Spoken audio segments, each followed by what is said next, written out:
Kesultanan Kerajaan Siak Sri Indrapura. Macam-macam kena kembang yang di Istana Siak Sri Indrapura ini. Jom kita tengok, jom. Jom.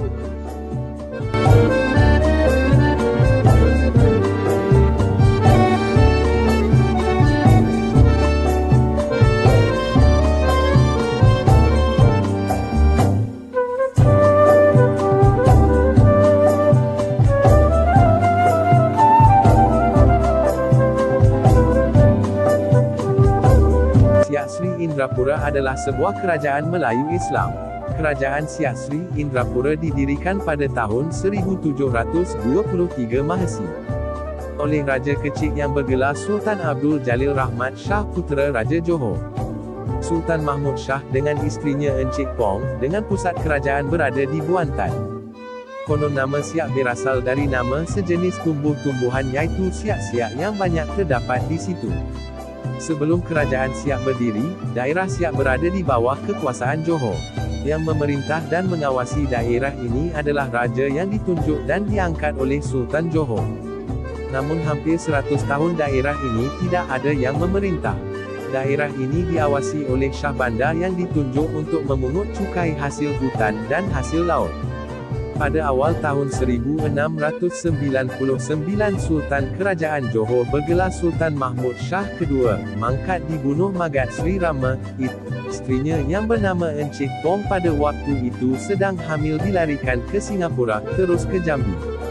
Dalam perjalanan itu lahirlah Raja Kecik dan kemudian dibesarkan di Kerajaan Pagaruyung Minangkabau.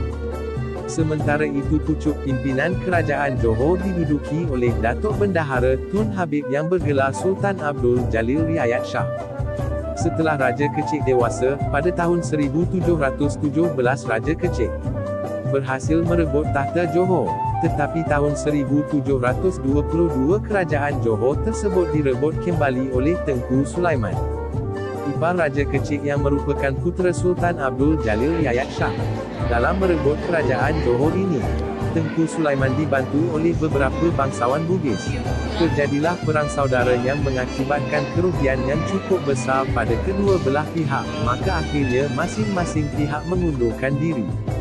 Pihak Johor mengundurkan diri ke Pahang, dan Raja Kecik mengundurkan diri ke Bintan, dan seterusnya mendirikan negeri baru di pinggir Sungai Buantan, anak Sungai Siak. Demikianlah awal berdirinya Kerajaan Siak di Buantan. Namun, pusat Kerajaan Siak tidak menetap di Buantan.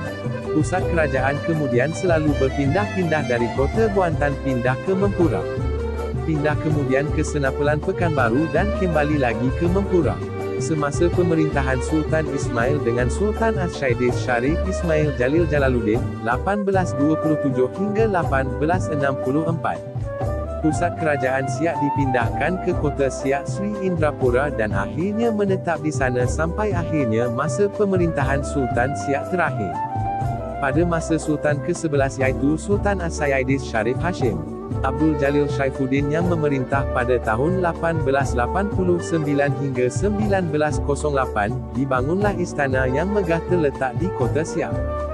Dan istana ini diberi nama Istana Asirayah Hashimiyah yang dibangun pada tahun 1889. Pada masa pemerintahan Sultan Syarif Hashim ini Siak mengalami kemajuan terutama di bidang ekonomi. Dan masa itu pula beliau berkesempatan melawat ke Eropah iaitu Jerman dan Belanda. Setelah wafat, beliau digantikan oleh putranya yang masih kecil dan sedang bersekolah di Batavia iaitu Tengku Sulong Syarif Kasim. Dan baru pada tahun 1915 beliau ditabalkan sebagai Sultan Siak ke-12 dengan gelar Asyaidis Syarif Kasim Abdul Jalil Syaifuddin. Dan terakhir terkenal dengan nama Sultan Syarif Kasim Sani, Sultan Syarif Kasim kedua. Bersamaan dengan diproklamirkannya kemerdekaan Republik Indonesia, beliau pun mengibarkan bendera merah putih di Istana Siak. Dan tak lama kemudian beliau berangkat ke Jawa menemui Bung Karno dan menyatakan bergabung dengan Republik Indonesia sambil menyerahkan mahkota kerajaan serta wang sebesar 10.000 gulden. Dan sejak itu beliau meninggalkan Siak dan bermukim di Jakarta. Baru pada tahun 1960 kembali ke Siak dan mangkat di Rumbai pada tahun 1968. Beliau tidak meninggalkan keturunan baik dari Permaisuri pertama Tengku Agong, dan maupun dari Permaisuri kedua Tengku Maharatu. Pada tahun 1997 Sultan Syarif Kasim kedua mendapat gelar kehormatan kepahlawanan sebagai seorang pahlawan nasional Republik Indonesia. Makam Sultan Syarif Kasim kedua terletak di tengah kota Siak Sri, Indrapura, tepatnya di samping Masjid Sultan iaitu Masjid Shahabuddin. Di awal pemerintahan Republik Indonesia, Kabupaten Siak ini merupakan wilayah kewedanan Siak di bawah Kabupaten Bengkalis yang kemudian berubah status menjadi Kecamatan Siak. Barulah pada tahun 1999 berubah menjadi Kabupaten Siak dengan ibu kotanya Siak Sri, Indrapura berdasarkan Undang-Undang Nomor 53 Tahun 1999.